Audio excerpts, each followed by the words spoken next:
Hello friends, welcome to episode 108 of Storyteller Conclave. This is a show all about helping you run the best tabletop role-playing game that you can, whether you're a new storyteller or dungeon master learning the craft, or an experienced storyteller looking to take your game up to the next level. I'm Sarah. I'm Rob. How we doing, Rob?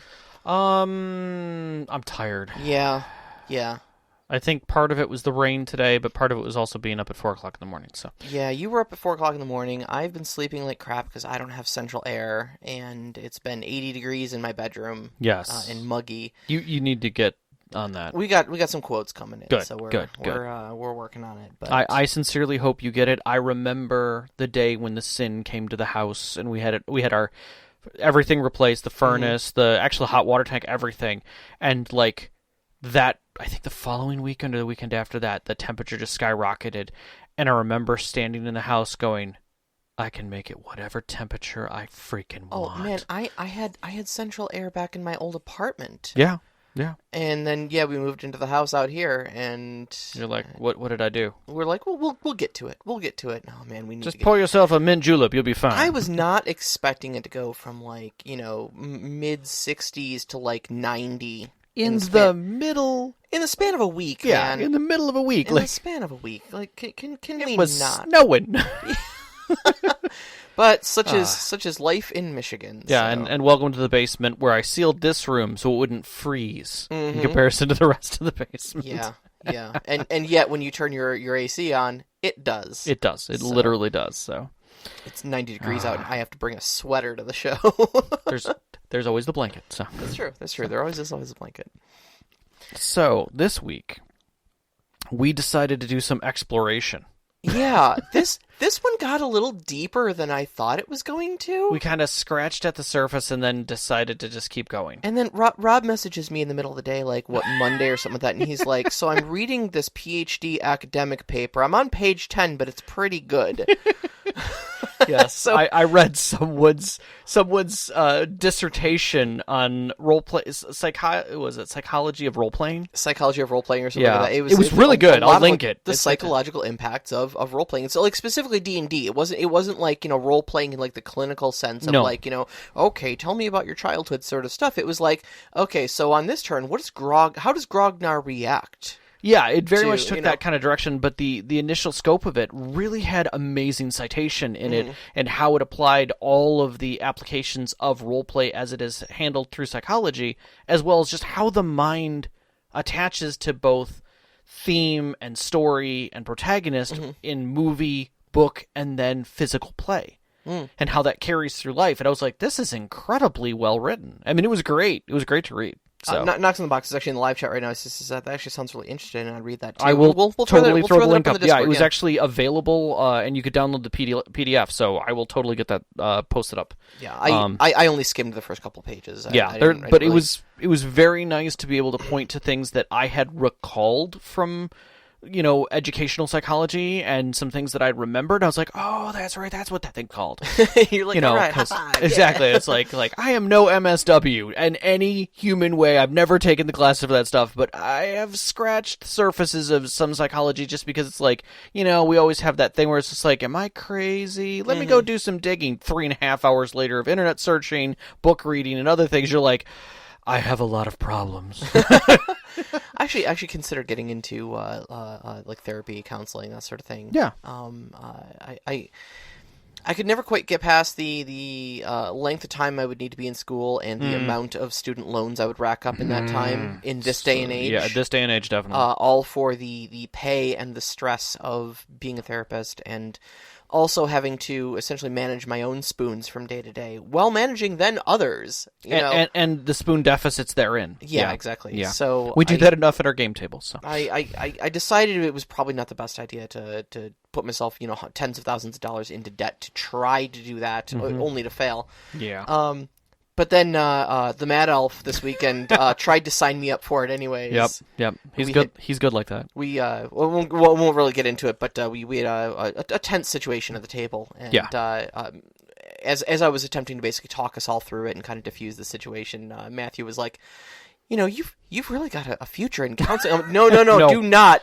Do not saddle me with tens of That's thousands. not quite throwing someone under a bus. That's putting them on a pedestal. Very different. Very different. But feels much the same. Put them on the pedestal, painting a target on them. Yeah, Same thing. So, Anyway, so yeah, in case you guys haven't gotten it yet, this week's topic is a little bit about exploring aspects of yourself and kind of exploring I don't say psychology, but like the psychological impacts of roleplay and how that can be used in a constructive sense.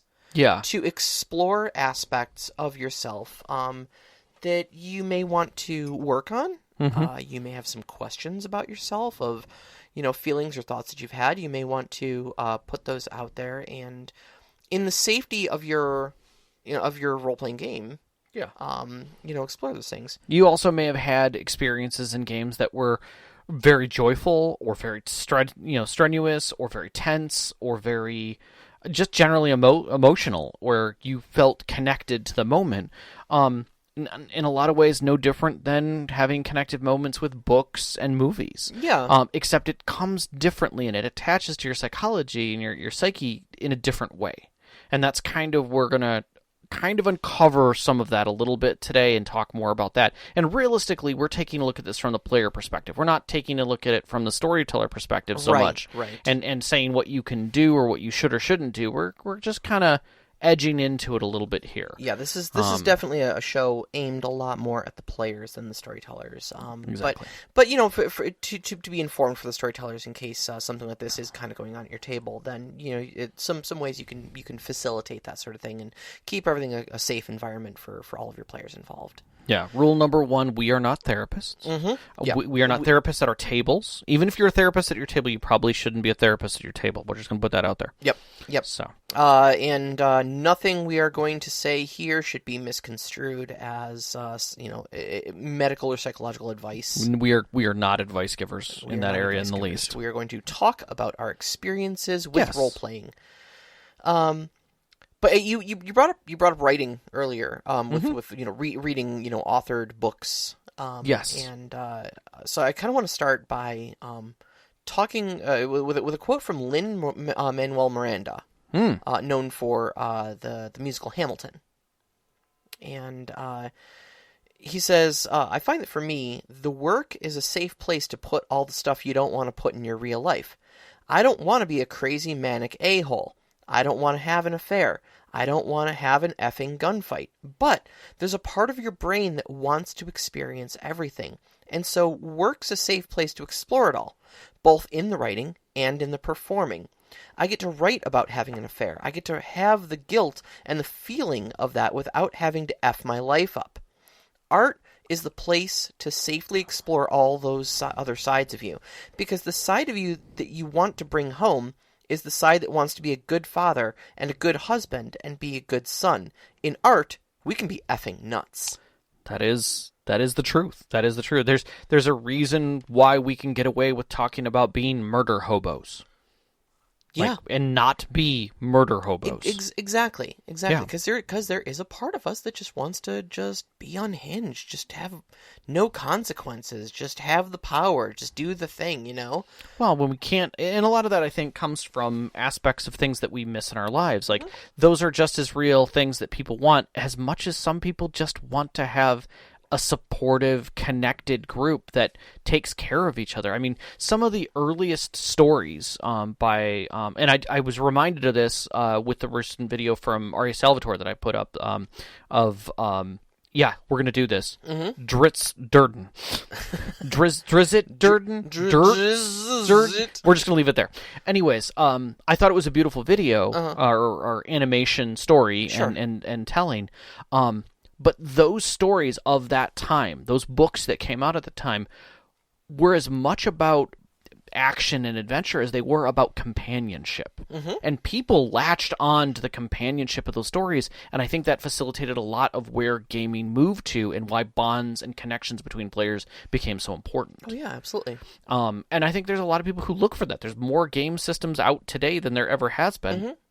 That are about the bonds between people and working through things that are not combat or massive. Not just that, but I mean, look at like Lord of the Rings. I mean, you can't really talk about the impact of D&D without talking the impact that Lord of the Rings had on D&D to begin with. And I mean, your whole adventuring party is called the Fellowship of the Ring. there's deep moving parts parts of those stories where you've got characters just laying their hearts out to other characters. Oh, Mr. Frodo, it was you who was carrying me the whole time. Yep, exactly. Or I'm not going with my people. I'm staying with you. Yeah, exactly. And it's like, oh shit. Oh, that's a bond that's been created. That happened. Yeah.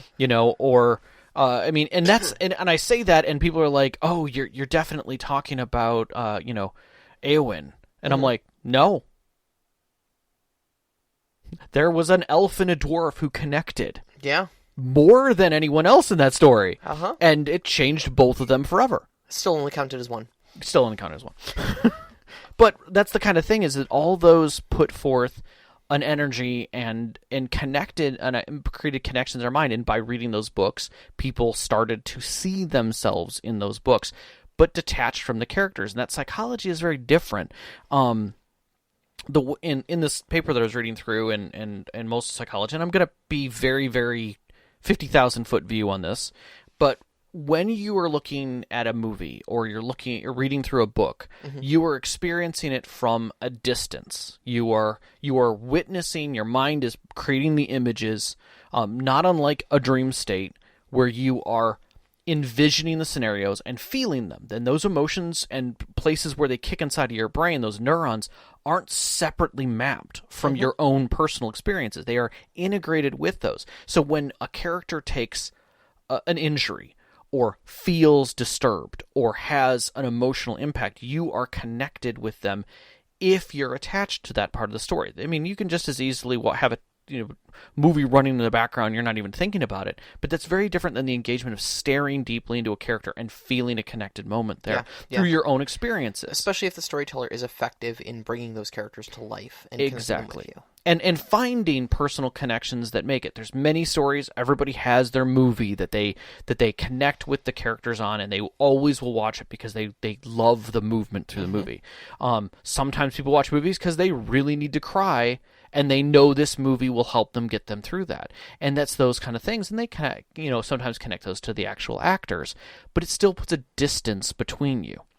When you bring that into role play, when you're physically embodying and experiencing those things, although in an imaginative sense, you are still directly connected. And now that experience is happening to you directly. So those neuron connections are there. It's not like you're separating that part of your mind and setting it off to a side.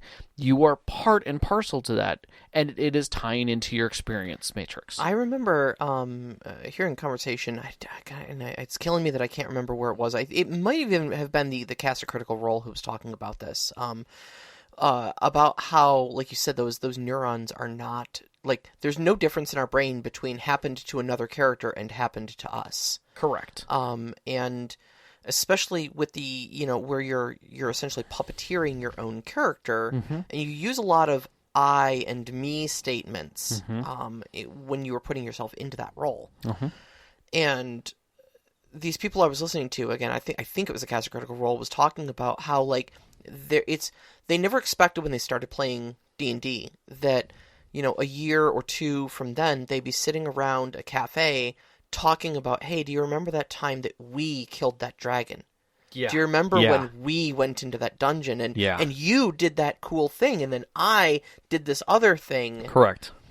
It's not about a character. It's not about a story that happened to someone else. You were there. Yep. We were part of it. It happened. And yet, there's a certain sense of separation. And that's one of the things we're kind of talking about this. And one of the things that just triggered in my head was a lot of people would akin this, the challenge of this, and we're going to get into more about separation of self within playing.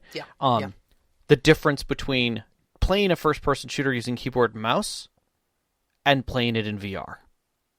Oh, yeah. I mean, it could be the same exact game, the same exact levels, the same exact experience, and you're in a very different mindset. And yet, both of those are using the same neural pathways. In one case, you are distant. You are looking at a puppet that you are moving around. You have total control. You are the end-all, be-all of that control. I'm moving around my tank in this FPS setting and I am doing these things. It is me making these actions, but I am still at a distance. If I am sitting inside of that tank and I'm looking out through the scope and rounds are hitting it and I can hear them around me, I am in a very different experience. Oh, yeah. And that happens with roleplay.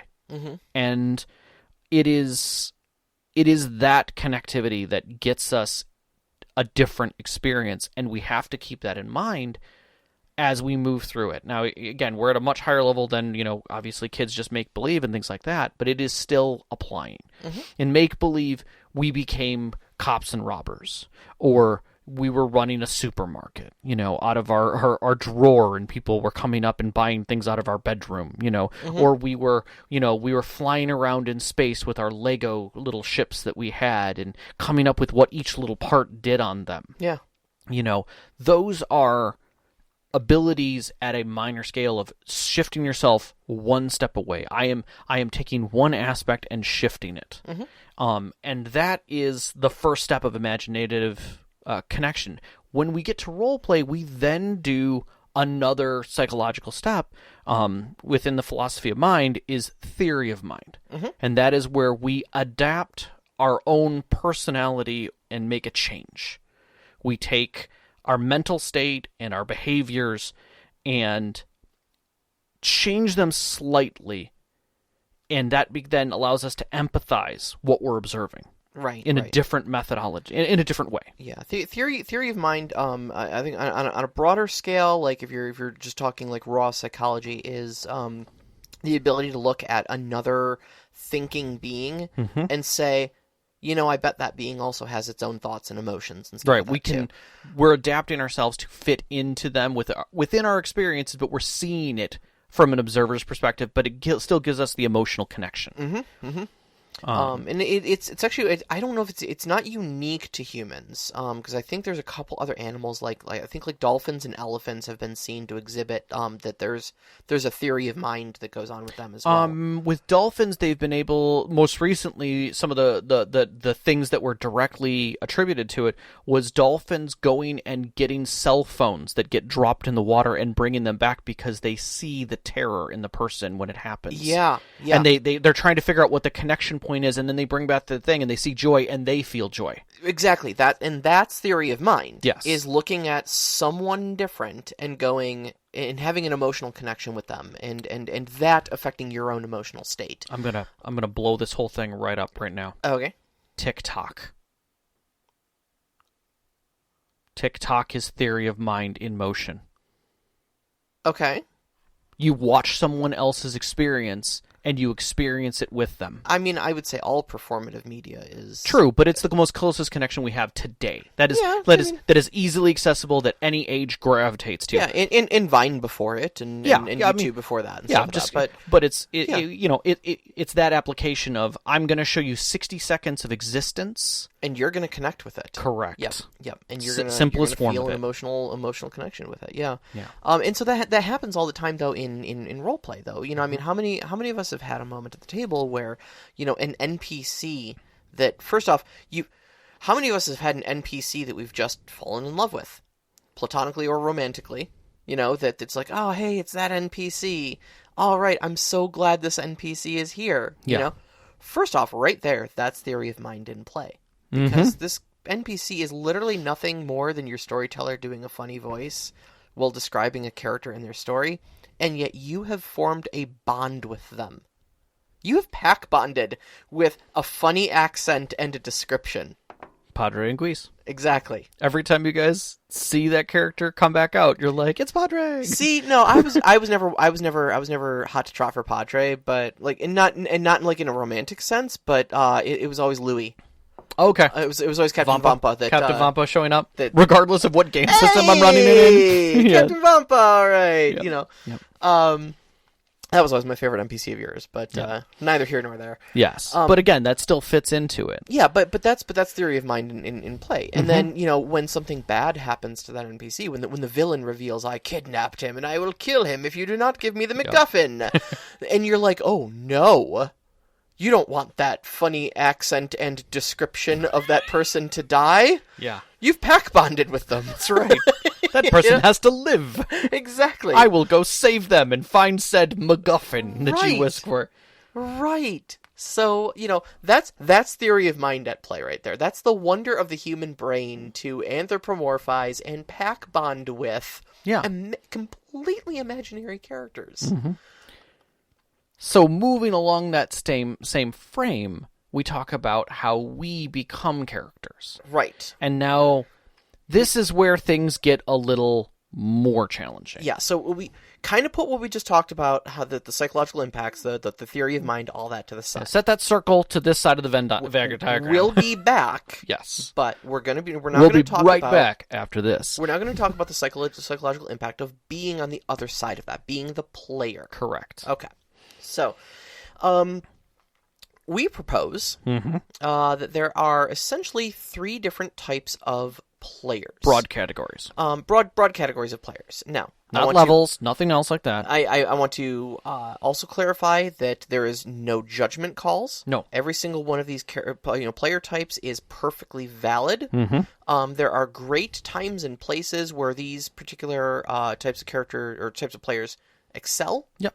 And there are places where they're maybe not that great. And there are times when you may shift between these. And you may shift between them, exactly. These are not set states of being. Correct. It may depend on the type of game you're playing. It may depend on the group you're with, of which type of archetype you fall into. Yeah. Okay, disclaimer done. So, disclaimer done. The first type is, and since we are coining these terms ourselves, we got this one from Knox in the Box because he refers to himself as such. All the time. As an avatar player. Not like avatar form, nor blue. So. Right. Now, at one point, I did see him wielding earth, air, wind, and fire all at the table at the same time. I can neither confirm nor deny, but anyways. It's possible. It's possible. Did the Fire Nation show up and mess everything up? Everything was great. Okay, well, then it was the Avatar. Then it clearly was the Avatar. So everything comes back to Avatar. Why is that? So anyways, the Avatar player is basically the person who plays themselves. Yeah. They don't make a lot of effort to separate the character from themselves. Their character may have a different name than them, but essentially they're not going out of their way to come up with any personality quirks, any different motivations. They just essentially let their own motivations and their own thoughts and their own reactions drive how that character interacts in the fantasy world. They are throwing on a costume. They may even, to a degree, be feeling themselves within the setting and be as confused as they would be in the setting, so that it just is literally themselves walking through it. But again, we're not exploring the character beyond themselves. Right. Now, a lot of times the avatar player is an avatar simply because they being the avatar and just simply putting yourself into the game takes little to no imagination. And that's not a slight, that's just an observation. The reason this is a good thing is because it frees up all of your imagination to focus on the story.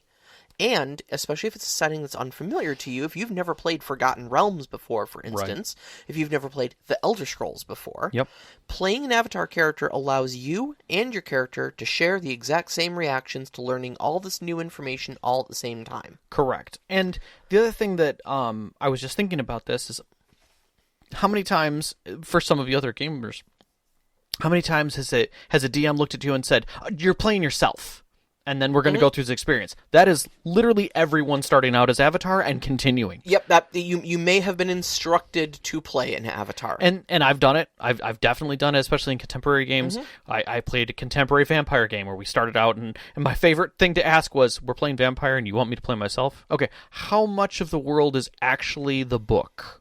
The truth of the book, like what I know of the truth of the book?" And they were silly enough to say, "It's all accurate." I'm like, "So I know everything I know about vampire?" "Yes." Oh boy. Okay, well here's how I exploit that system. Yeah. So where's your Ravenos? Yeah, exactly. We're gonna have a conversation. Now, do you want to talk about the psychological impacts while we're going through these, or do you want to talk about them afterwards after we define them? Let's frame up and then we'll come back. Okay. I think that'll work out best. So the next type of character or next type of player is the silent protagonist. So this is going to be your typical first-person shooter or gameplay type of thing. You gave a good example with Half-Life. Gordon Freeman is a silent protagonist. There's no dialogue. There's no exploration by their character, or very, very limited exploration. Your typical MMO character. There's no difference between you going through a quest and another person going through the same quest, other than maybe your path and a few choices, but it doesn't change the psychology necessarily of them. They have a history. You mentioned Link earlier. Link is a great example. From Legend of Zelda. I mean, he's a very beloved character, with a rich history, and a very emotional story. Emotional story. It's a solid place in there. But what are Link's thoughts? What are Link's fears? What are his desires, other than to save Princess Zelda and defeat Ganon? Correct. What have we heard Link say other than "huh, huh, huh"? Exactly. Yeah, and smashing every pot looking for rubies. That's right. That he hates pottery completely. Hates pottery. So those are what we call a silent protagonist. Okay. Yeah. So when it pertains to tabletop role playing games, though, a silent protagonist is basically a character who you have a name. You may have a different race and class for them that is, different from how you in real life might be. Yeah. You will have quirks and little, oddities about them. You may have been from a bad family, or grew up in a hard part of town, or maybe even, have had, you've got scars, or whatever. My character collects knives. Yes. Okay, cool. Excellent. It's not that you don't have quirks or anything like that. It's kind of one step away from the avatar character. Where you've got just enough of a framework to say that it's a character and not actually you, but it's empty enough that you can essentially step into that character and it's still kind of you. It's the rubber mask. Yeah, basically. Or like a suit of armor. It's still you on the inside, even though what we're seeing is all the plates on the outside. For all you Rifts people out there, a glitter boy is a great example. It's a glitter boy. You're a glitter boy. So, characters like this can be very good because, again, very much like the Avatar character, they allow you to focus a lot more on the story than on having to play the character themselves and really focus on their thoughts and their motivations. Characters like this are great to have at least some of them in your party in any tabletop role-playing game, simply because they're the easiest characters to hook. Yes. Because as essentially empty shells of characters without a lot of motivations and such like that, you can basically drop any quest in front of them and they're like, oh yeah, that's where the story is. Cool, let's go. Yeah, exactly. They're not going to be questioning, what would I do? What should I do? Because that really brings you beyond yourself. The character is there to have, or the player is there to have an adventure. Correct. Therefore, the character is there to have an adventure. Right. Now, he may get angry at different things than you would, or love different things than you would, but at the end of the day, you're there to fight, he's there to fight. Exactly. And then your last type of character is, or player, is the character player, or the character actor. And these are the people who go through the rigmarole of creating a fully fleshed out character with their hopes, their fears, their dreams, what you would see as a fully fleshed out character. Now, this isn't to say that we're framing this for the people who write the 14-page backstories and have deep voices and talk about the costume that they wear and why they have the scar from this specific thing, and when they get into any scene that involves mirrors, they shun them because they don't want to see their face and they keep it covered. We're not saying that they have to go to that extreme. We're talking about people who have built character. Mm-hmm. They've actually designed something that they speak through, a token, if you will, that they work through. And that makes it different because they literally do have that thought of, what is my character going to do here? But it also detaches them from that aspect as well to say, well, I wouldn't do that, but technically they would, so yeah, I guess we're going to go that way with this thing. Mm-hmm. And a lot of times this is where having defined my brain is losing where it's at on this topic because I'm slowly shifting. whether your character is lawful neutral or scrupulous or what have you, it helps you define their motivations per scene, and at that point you are defining that character. So even at that light level where you're literally looking at your character sheet to help you figure out what you would do, you have reached a full character. Sure, You're stepped away from yourself. Right. Because the thought process is not what would I do, it's what would they do. Exactly. And that's when you've got that level of separation. All right, so where are we going with all of this? So basically each of these three types represent a layer of abstraction from the psychological impact of the story. Correct. So we're talking about who does the emotion? Who gets the emotional impact? Correct. Where does the baggage sit? Yes. Who gets to carry the baggage? And this is where we kind of come, but we're circling back to that psychology that we talked about, where if you're playing Overwatch, your investment is as far as watching that character have an issue. Now, you may get frustrated because your functions don't work or somebody else is cheating, but it's still a stage away from you. If I'm playing Half-Life Alyx in VR and things are flying at my face, they're flying at my face. Now, granted, it's all digital, and I feel a little bit safe. I have a safety edge, but it's still happening to me. Yeah. And that's kind of where we're coming at here. When you're looking at this as an avatar player, where I am embodied, I'm in VR. Yeah. I am right there on the field doing the things. I'm talking through myself. I may have a different name. I may have pointy ears, but that's still me. Right. It's so raw. if something bad happens, it happens to you. If someone hates your character, they hate you. Because your brain does not see a difference in that. There's no extra neurons that are now separated over for Granthiar, because Granthiar doesn't exist. Right, Granthiar doesn't exist. Granthiar is a name you're calling yourself when Correct. you're playing the game. It's no different than like the people who have, who are a second, like you're Bobby the Second. So we call you Todd on occasion. Yep. Okay, you have a different moniker, or you're an author with a moniker. No difference. Yep. Your brain sees that all as the same. So then you've got your silent protagonist, where, you've got that sort of layer of armor around you, but essentially it's still you inside of the armor. Now, you have a bit of separation. Yes. But ultimately, and this really depends on how deep into, how thick your armor is, I suppose. How many layers of abstraction, how much character you've put into your silent protagonist, will kind of determine how your emotional impacts land. It's kind of a transitional state, so I'm not going to dwell on it. But the other polar opposite then is going to your character player. Right. When you have created a fully fleshed out character, that character kind of becomes a person in and of themselves. Okay, they become someone different than you. Right. And therefore, they become the target of the pathos that is going on in the game. And so, for instance, I play Madeline in your 7th Sea game. If something bad or tragic happens to Madeline, I look at that as like, oh wow, yeah, Madeline really had some unfortunate stuff happen to her today, and this is fun for me because I want to experience the drama of Madeline.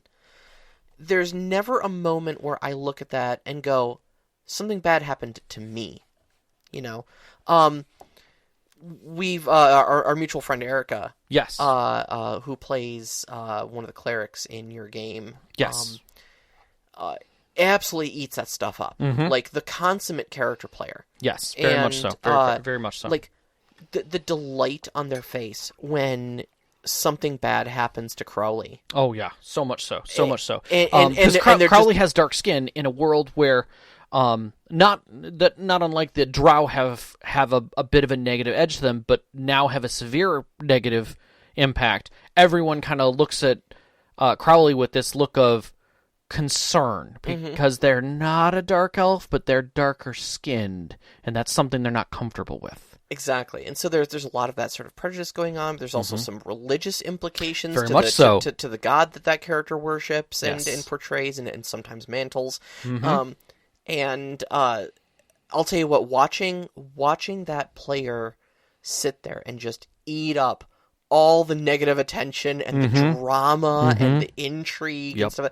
Utterly delighted anytime something crappy abjectly happens to Crowley. I miss seeing it in person because it's something that they enjoy. Yeah. And I'm hoping to get back to that soon, but that kind of character separation allows for that. Exactly. And it's a beautiful thing. It really is. So, all right. Why did we tell you all of that? Where are we going with this? Where are we going with this? All right, so I think to kind of bring it back, because what you had asked me earlier was, do we want to jump into to where does this go? And really what it comes down to for me is bringing the beginning to the end, and that is bringing the Venn diagram together and saying, okay, this is how psychology works, and these are the experiences that we deal with. These are the types or classes, classifications of players in a broad sense that we have. The question then becomes, when does that become beneficial or detrimental during a situation? One second. Knocks in the box. I see your question. We'll get to it. Okay. Yeah. Good. Thank you for reminding me to tag that too. Yes. So when we're talking about a little bit of these pros and cons, we're not so much saying them in a positive or negative sense, but we're saying that these are things to be aware of during these states. Yes. So that if you're new to role playing, and you're just getting into it, or I'll be totally honest, I've known people who stepped into role playing, and I've asked them the question, like, did you play with My Little Ponies when you were a kid? And they're like, no. Did you play with Legos? Not really. Like, I really wasn't a creative kid. I painted. Okay. Did you tell stories? No, I really wasn't supported for doing that. And so they're concerned getting into role playing. Yeah. Like they don't know where to start, and so they tend to start with themselves. And that can be a very dangerous start point. I kind of go back to TMNT's character building, or even Traveler's character building, as a way to help you separate yourself and take you from avatar to silent protagonist to a fully fleshed out character. Right. It walks you through the process of getting to fully fleshed out character so that you can have some distance. Yeah. Because the last thing that you want, and it's terrible to say it, but the last thing you want is a horrific experience because of a good story. Yeah. To be attached and be mortified when the storyteller says, and that's it. And you're like, I want to keep playing my character. And they're like, the story's over. I'll be moving on. We'll be doing Shadowrun. And then you pick up your character and change them into a new story. And now everyone that goes, oh, God, you're bringing Loxley into this story, too? Shadowrun, are you always playing Loxley? Yeah. And the answer is some people do that because they can't let go of that character. They love them too much because they've embodied that character. They've adopted that personality trait. Yeah. Now, going back to psychology a little bit, that is a thing. That is a concept of doing a fixed role therapy. That's where you take an aspect of yourself and you shift a degree. So, for instance, maybe you don't like the way certain people are talking. You constantly have an aggressive state while you're at work, and your therapist says, why don't you try and see for the next 2 weeks them as supporting and giving you constructive criticism, because nobody seems to be saying anything negative in a detrimental way. So when they do this for you, put on a smile and say, thank you for your constructive criticism, and try that for 2 weeks. Yeah. And see what you can do with that. That right there is role playing. You're physically playing a role and shifting yourself to see if that's an attribute you want to pick back up. Yep. When you go into a game session in an avatar state, I'm going to say that. It's instantaneously so cool. Demonetized. But when you step into that, you are effectively doing the same thing, just without that step away. When you do a silent protagonist, you might even be doing a step away. Maybe you have a southern drawl. Maybe you've done one step away from yourself. You're not as shy as you would be, or you decide to play the bard, so you're going to be the face, but it's still you being the face. You are changing an aspect of yourself and experience those things as yourself. You're going to have all the consequences. Yeah. So the thing is, though, is that when you take the concept of experiential role playing and stuff like that, you can kind of lean into this mechanic at the table. Yeah. And that was kind of where this whole discussion was leading, is understanding that stories will have psychological impact on us. Oh, yeah. They will cause an emotional response. Without a doubt. That characters can have varying degrees of impact on ourselves. In a safe enough environment, you can kind of exploit this, the way that this all works, Yes. to then work on things for yourself. Yeah. Now, enjoy things differently. Now, I'm not saying that you should, by all means, like, use your table like a therapy session and Do not. lay all of your baggage out on the table and be like, my character has the same childhood. No. Do not do that. Do not do that. No, but what I'm talking about is things like, if you're an introverted person, okay, and you want to be more extroverted, like you always look at the extroverted people and you're like, I wish I weren't so shy. I wish I weren't so socially awkward. Okay. There is an opportunity there for you in your tabletop role-playing game to maybe next character make a bard. Make them a charisma-based, persuasion, maybe even intimidation-based character. Yeah. Play a barbarian. That's maybe the face of the group. Yeah. That is maybe boisterous and outgoing, or like you said, play the barbarian. Maybe they issue challenges in a bellowing voice. Maybe they shout to make sure that everyone knows they're the biggest thing on the battlefield. That's right. All of these things are very extroverted actions, and what this allows you to do essentially is get the experience of being extroverted. And have the emotional impact of that, have the consequences, so to speak, of the extroversion, be something that you can experience yourself, and nothing is risked, really. I mean, at the end of the day, you're just playing a barbarian. Exactly. And if it's too scary for you, all you have to do is either at best, just change how you play the character. Maybe if it was a bridge too far, maybe just don't shout so loud next time. Maybe, or at worst, maybe talk to your storyteller and be like, hey, this character isn't working out for me. I'm not having fun. Can I switch characters? And that most times will be just fine. Yeah. Yeah. Because they're going to see that you're not enjoying it, and by not enjoying it, everyone else is not going to enjoy it either. Exactly. And that's the big part about that, is that you can take those steps. You can play those roles or aspects or just even minor quirks that you've never done before, and try and experience that edge of it, even if it's just a degree or two away or something minor that you can shift to.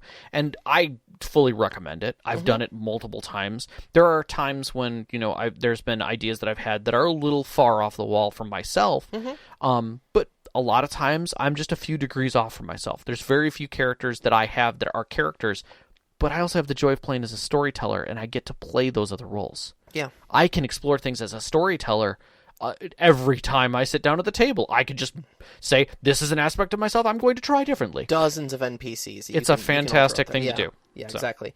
Like Knox is saying, I'm sure the person who in real life always has to take the lead might appreciate someone else who wants to take that lead role. Yeah, absolutely. If somebody else at the table wants to be the extroverted person, there is probably just as many people who are in leadership roles in real life who are like, oh, thank God, I just want to play a healer. Yeah. And when it comes time for planning, is like, look, I'll just pick up the pieces afterwards. You guys kick down the door. Like, I don't care, Yeah, I mean, there are words to be said here in other tones that fit. I mean, and I'll say it, is if as much as you might be a direct person for leading, you might find that role-playing as a submissive person who just follows the group around and does whatever's necessary and fills in the gaps might be genuinely rewarding at times. It might be genuinely rewarding. You never know. It might also be absolute agony for you. Correct. And it's sometimes better to find it out for 4 hours on a Saturday afternoon. Exactly. But the point is, you have the safety to explore that in a D&D game. Of like, I want to be completely subordinate here. Like, I don't want to take charge. And then you find yourself at the table going, oh, if they only let me take charge and make the plan. And it hurts. It just hurts. Oh, it hurts. And then you end up doing it anyways. Yep. You just have an alpha type personality, and you have to. So, there have been experiences that I've definitely had where I've jumped over. I actually, the one experience that jumps out for me personally where I went right overboard for myself was I have a character type that I play that's a fop. Mm-hmm. And basically he is not Rob. He is Rob cranked at 15. Mm-hmm. You know, I am outgoing, I am playful, I am on the edge of everything, I have always have some kind of a silly accent added to it. I know everyone and everything that's going on. Mm-hmm. You know, so I'm a likable character at an extreme rate. Flagrantly bisexual. Actually, to a T, yes. Without question, I leaned into that in a 7th C game that I played with, a 2nd edition game, and everybody loved it. I literally layered into that character so hard that they were like, "Can you just keep coming? This is fantastic. Just play this character always." And I'm like, I enjoyed it. It was acting at its finest. It was what Lin-Manuel Miranda said.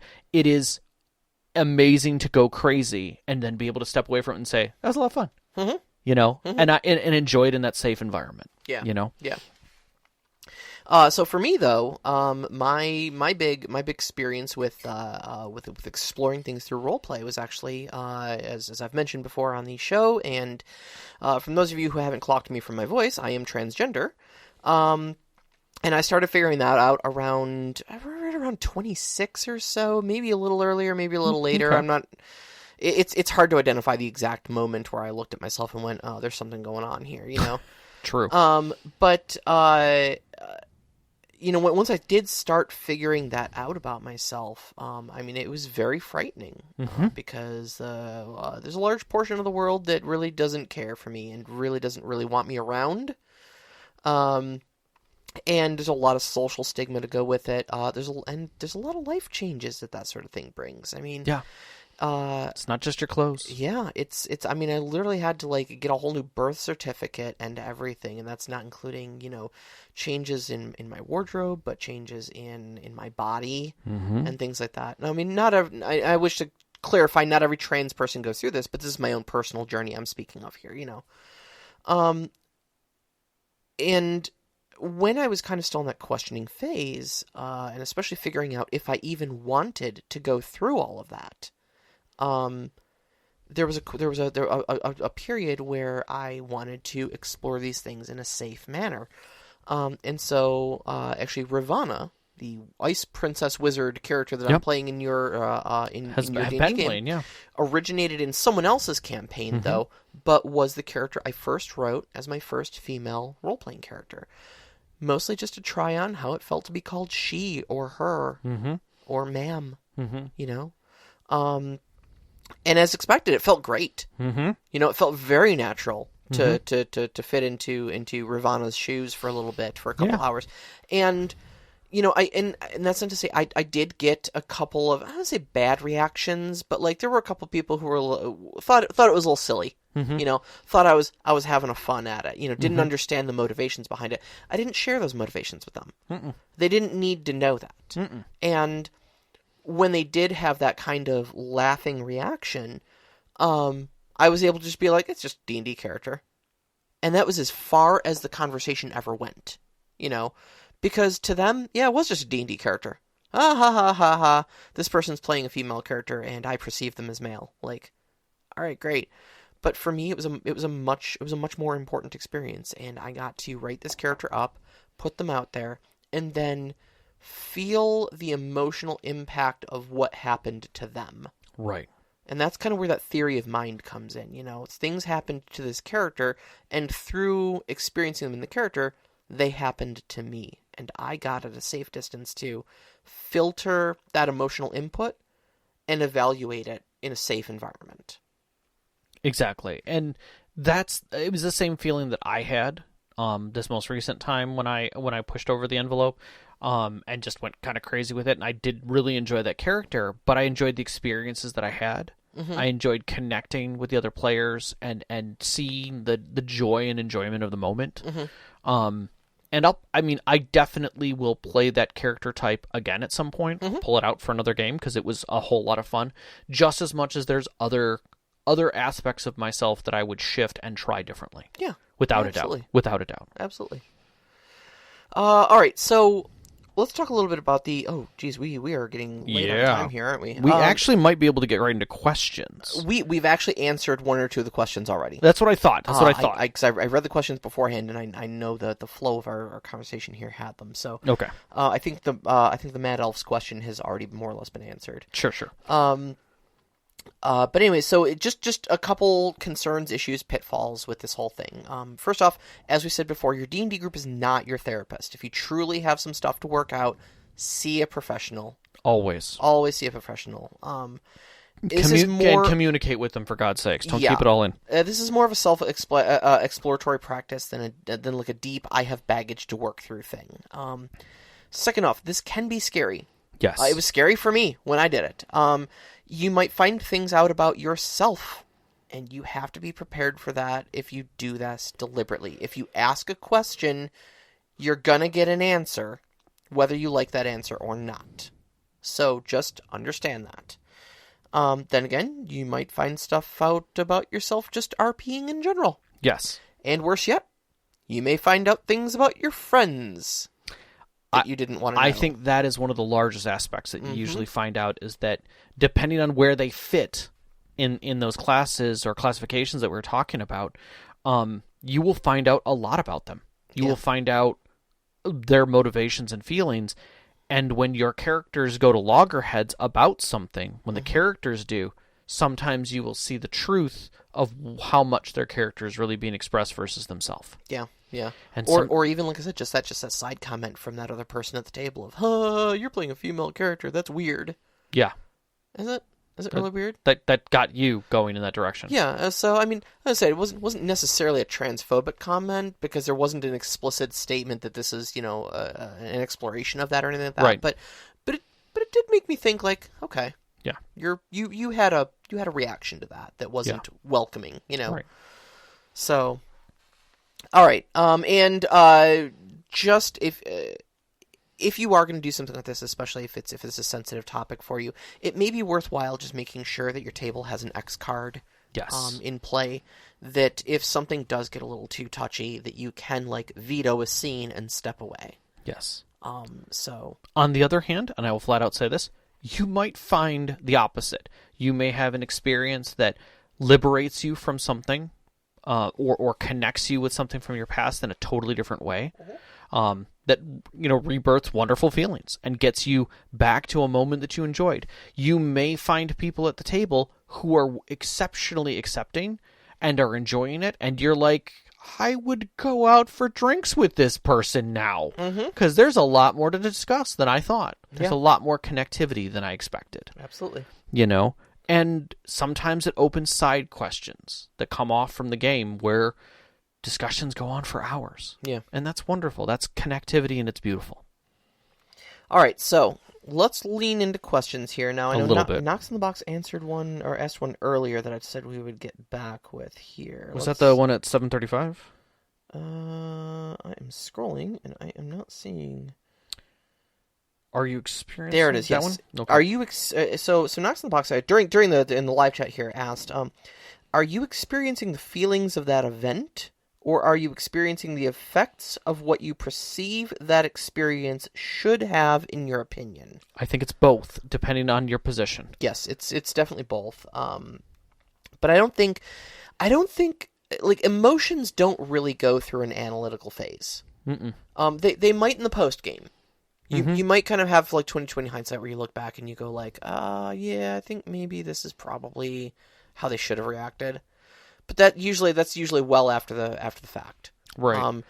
The emotions you're feeling during the gameplay are genuine. They're yours. They're going to be your knee-jerk reaction, because emotions just basically they bypass thought. Correct. Yeah, one of my favorite things that I read about, and this isn't exact quoting or anything like that, but your first reaction is your carnal reaction. It's what's programmed into your mind. Oftentimes, in a defensive mode, it is what you learned at your childhood base.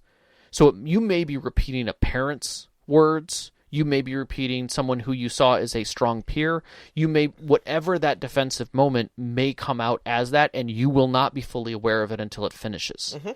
On the other hand, if you're able to pause those emotions for a second and rationalize it, that is when you get the ability to change it. And that's when you ask the question of, what would my character do? And sometimes you can edit that. But you still feel that initial emotion, regardless. Mm-hmm. And the more connected to the moment you are, for instance, through PTSD or personal experience or what have you, the more natural and raw you will be involved and emotionally connected to that scene. Agreed. In that moment. Agreed. So, all right. So yes and yes. Let's see here. Okay, actually, I think it's Overwatch's question. We kind of answered. Yeah, we did kind of. As a player, what was the most profound, powerful moment of self-exploration that really stuck with us? So yeah. I shared mine. You kind of shared yours. Manchester. My character Manchester that I played. The Mad Elf asks, this kind of exploration can be powerful and challenging. What are things you can do to help your players feel comfortable enough to step outside themselves as a storyteller? Support them. Absolutely. Be supportive of what they're doing and their ideas, where they're coming from. Give them a comfortable way out as well. The moment that it becomes an uncomfortable situation or you witness it as it being an uncomfortable situation, feel free to throw the card for them. There's no reason that a person who is shutting down should be the one who has to throw the X card. Yeah, absolutely. Anyone can drop an X card. Absolutely. That is 100% available to all players. Mm-hmm. And even the storyteller to say, we're ending this right here. We're just gonna stop this. We're not going to talk about this. We're just going to stop this. We're going to change scenes. And you move on from that point. Absolutely. I don't know that it even has to come down to an X card a lot of times, but I think just showing that you are supportive of... We often say be a fan of your players. Oh, yeah. And I think this is a really powerful place where that comes into being. Simply because if you do have characters who are trying this sort of self-explanatory stuff or self-exploration stuff, they may not be letting you in on that. They may not have told you that they wrote this character specifically to, try to be more outgoing or to examine, what it's, if they really like people of the same gender or something like that. Mm-hmm. But if you're truly a fan of your players at all times, it should never be an uncomfortable situation. If your presumptively straight friend comes to your table and says, this character's gay, you don't know if they think maybe they're gay and they're exploring it through a character. Doesn't matter. Or if they just decided that this character is just going to be gay. Okay, whatever. It's just a choice. Has nothing to do with them whatsoever. But as long as you're supportive of them, yes, and they feel welcome at your table, playing that character and making decisions as that character and such like that, they'll never feel awkward as that character. Correct. And I'm going to add one more question here, because when we were answering the question for Knox, a point came back, and I'm going to kind of turn this into a question a little bit, and that was that Knox is saying that the idea of not reacting to the reality of the specific event, but rather having reaction birthed from the misconception about the event that you have probably never experienced. And here's the key. You have experienced it. You just experienced it. Yeah. There is no misconception. Just because you're visualizing it and creating an imaginative situation that wraps around it, your brain doesn't separate those things. This is kind of where that theory of mind comes in. Like, you don't have to wonder what it's like to get attacked by a necromancer. It just happened. It just happened. It just happened. There are skeletons in the room. Roll initiative. Yeah. So, and this is the one part that nobody gets. Your eyes, ears, and fingertips are senses. And then your brain puts all those things together to create the imagery that creates the reality that is the reality around you. It is a construct as much as your imagination is. I assure you, your dreams can feel just as real. Yep. Absolutely. If not worse. Your brain is a dangerous place to live. All right, so next week's topic, we are going to talk about recovering from unfortunate events. Now, this was planned months in advance, but we may have some real-life experience to bring to the table for you. So when something happens that kind of derails your game, derails your plot, or causes a rift amongst your players... What do you do? So you can find us on Twitter at @ST_Conclave, on Instagram at @ST_Conclave. Listen to us live every Wednesday night at 7 p.m. Eastern Time on mixlr.com/storyteller-conclave. And join us up on our Discord. Join the discussion there. You can find the link in our Twitter, as well as up on our website, storytellerconclave.com. We'd like to thank our Patreon members, especially our name members, Knox in the Box, Sam, the Arcane Asylum, Sparkle Motion, Vedran, and Hulavu. We really appreciate all the support you give us every single month. Our pre-show music is by Arcane Anthems. You can find his work up on patreon.com/arcaneanthems. Our intro music is Beyond the Warriors by Geefrog. You can find that at geefrog.bandcamp.com. And our outro music, which you're hearing right now, is Only Our Footprints in the Sand by Midair Machine. You can find that at freemusicarchive.org. And I want to give a big shout out, as always, to our families, Vicky and Sean. Thank you so much for loving us and supporting us. All of our friends who sat with us at our tables over the years to give these great experiences to share with you. And every single one of you, our listeners. We love you so much. Love you guys. Stay safe. Good night. Good night.